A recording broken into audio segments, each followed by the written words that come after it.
नमस्कार friends. Study Rakesh सब channel में आपका स्वागत है। आज हम कैलेंडर के कुछ इम्पोर्टेंट प्रश्न हल करेंगे। हमारा पहला प्रश्न है 5 जून 1950 को कौन सा दिन था। हल करते हैं। हमने लिखा 5 जून, जिसका कोड होगा 5। शताब्दी कोड निकालते हैं। 1900 में 400 का भाग दिया, शेषफल बचता है 300। 300 जिसका कोड आपको पता है 1 होता है। अब हम ईयर का कोड निकालते हैं। 49 वर्ष में 4 का भाग देते हैं, 12 लीप वर्ष निकलते हैं। 12 हमने 49 में जोड़ लिए, 61 टोटल हुए। 61 में 7 का भाग देंगे तो शेषफल जो निकलेगा 5 निकलेगा। अब हम महीने का कोड निकालते हैं। महीना जितने दिन का होता है उसमें 7 का भाग देते हैं। भाग देने पर जो शेषफल होता है वो उस महीने का कोड होता है। इस प्रकार महीने के कोड को हम एक एक करके जोड़ लेते हैं। जैसे कि जनवरी का 3 कोड आया, इसके बाद फरवरी 0, मार्च 3, अप्रैल 2, मई 3, सबका टोटल होगा 11। इससे पहले जो हमने कोड निकाले थे उसका टोटल भी 11 होता है। इस प्रकार 11 और 11 टोटल 22 हुए। 22 में 7 का भाग देते हैं, जो बराबर एक शेषफल बचता है, यानी कि एक कोड जो होता है वो कौन से दिन का होता है हमें पता है। सोमवार का कोड होता है 1, इसलिए आंसर होगा सोमवार। अगला प्रश्न देखते हैं। अगला प्रश्न है 5 जून 1950 को सोमवार था, तो 5 जून 1951 को कौन सा दिन होगा। आइए इसको हल करते हैं। 5 जून 1950 लिखा, इसके बाद 5 जून 1951 लिखा। हमें पता है 5 5 दोनों सेम, क्रॉस जून क्रॉस।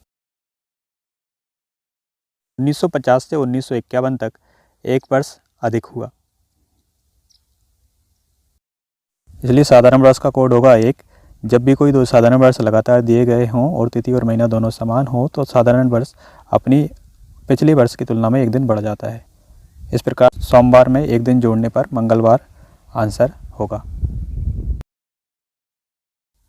क्वेश्चन है 15 अगस्त 1997 को शुक्रवार था, तो 15 अगस्त 1998 को कौन सा दिन होगा। हल करते हैं। 15 अगस्त 1997, 15 अगस्त 1998 लिखा।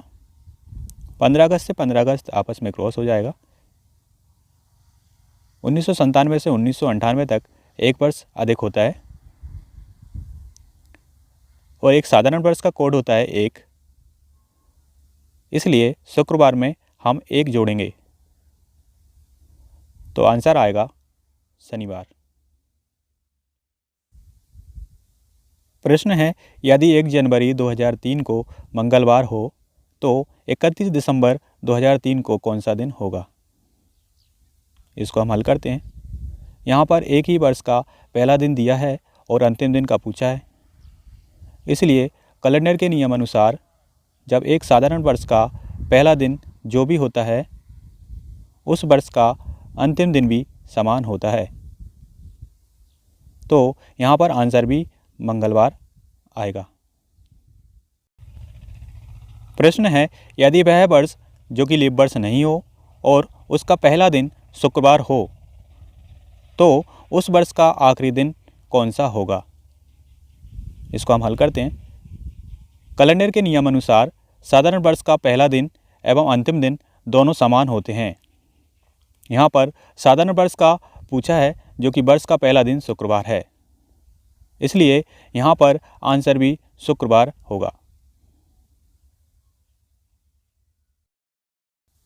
प्रश्न है सीता का जन्मदिन रविवार 28 नवंबर 1980 को हुआ था, तो उसकी अगली वर्षगांठ रविवार को किस वर्ष होगी। इसको हम हल करते हैं। कैलेंडर के नियम अनुसार जब कोई साधारण वर्ष लगातार दिए गए हों तो पिछले वर्ष की तुलना में अगले वर्ष का जो कैलेंडर होगा एक दिन बढ़ जाएगा। यहाँ पर 1980 एक साधारण वर्ष है और दिन रविवार है। इस प्रकार अगला वर्ष 1981 जो कि साधारण वर्ष होगा, इस साल का उसका जन्मदिन जो होगा सोमवार को होगा। 1982 में मंगलवार को होगा। 1983 में बुधवार को होगा। 1984 में शुक्रवार को होगा। 1984 आने पर 2 दिन बढ़ जाते हैं। 1984 एक लीप वर्ष है। साधारण वर्ष के अगले वर्ष जब लीप वर्ष आता है और फरवरी के बाद पूछा जाए तो 2 दिन बढ़ जाते हैं, क्योंकि इसमें फरवरी 29 की होती है। 1985 में शनिवार को, 1986 में रविवार को। इस प्रकार सीता का अगला जन्मदिन 28 नवंबर 1986 को रविवार को होगा। 1986 आंसर आएगा। क्वेश्चन है 400 वर्षों में फरवरी 29 का दिन कितनी बार आएगा। इसको हल करते हैं। लीप वर्ष यानी कि 29 फरवरी जो कि 4 साल में एक बार आता है।